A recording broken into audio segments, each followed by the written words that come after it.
Welcome back to CLE Weekend. Now, October, it is Financial Planning Month. Families here in Ohio, maybe they could use some schooling when it comes to money skills. We've got someone special here to give us some tips on ways that parents can teach kids financial skills at home, maybe how to approach like those difficult money talks with the kids, and even ones that are intimidating. He's maybe going to take that intimidation out. And even if parents, you're not really good at finance yourself, we've got someone, like I said, who can help. Gregg Murset, CEO of BusyKid. So thanks so much for coming on. Yeah, absolutely. And that's the first question I want to ask, right? I'm a parent. I've got the two little ones at home. Cute kids. Thank you. But you know, my 5-year-old, he has developed here in this past year and really understands things.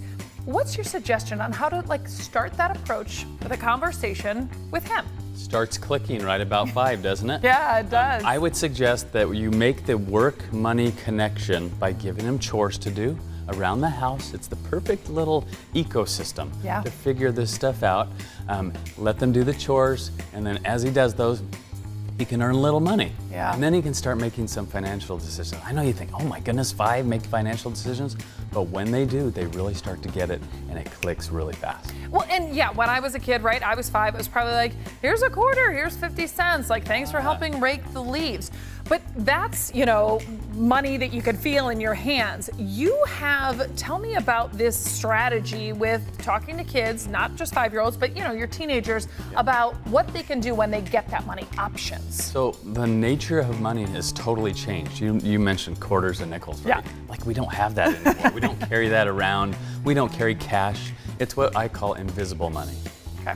You have to teach them in a digital way so that they start understanding, oh, when the numbers on the screen change, that's because I just spent my money, right? And so this is what you do. You give them something like, you know, BusyKid, where it's like teaching them in a digital way that they can't just earn it and burn it all. They have to do it in a little bit of a balanced approach.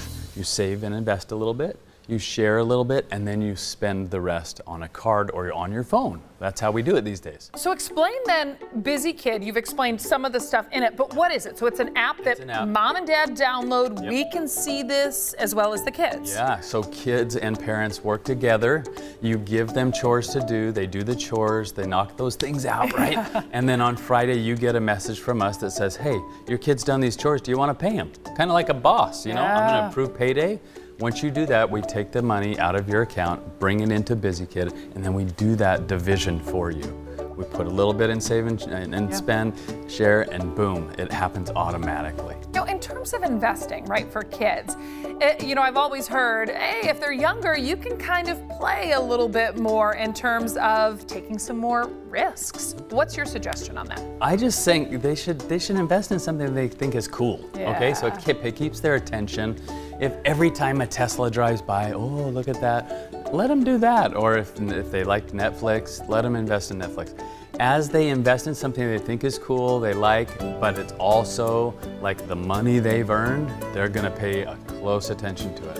And so as you do that, they'll understand this much better, and just think, as they understand the market and their investment into the future is going to be really different than if they just show up to it one day when they're 20. Well, yeah, you know, yesterday, I'm not kidding, my son in the driveway, he left like this plastic gardening thing. And I said, buddy, we got to move that. I'm going to run over it. And he was like, we can buy another. And I was like, I'm not buying another one. And I thought, this is a prime example to talk to him about money and how it's not only important to me, but to the kids too. This is a classic example of what I call OPM, other people's money. Okay. Your money, he's like, who cares? Let's just buy another one.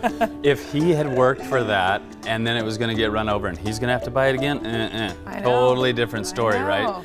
Then if they can have that skin in the game, they're gonna move their scooter so it doesn't get run over. They're gonna do things, they're gonna keep care of things. That's what you want, is forget about the OPM. Just let them earn their own money, and then our whole world changes real quick. Well, yeah, and I'm thinking my whole world's going to change real quick if he thinks that that's how it works. Mom, just buy a new one.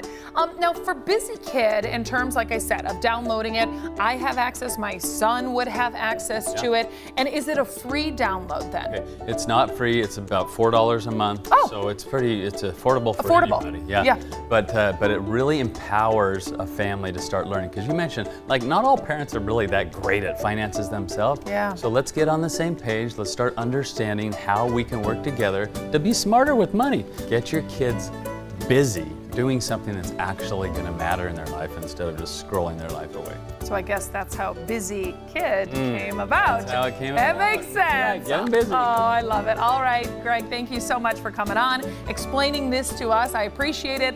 And now my husband and I, we're going to have to Get talk on it. tonight about Get busy. putting it on his phone and my phone. Thanks so much. We'll be right back on CLE Weekend.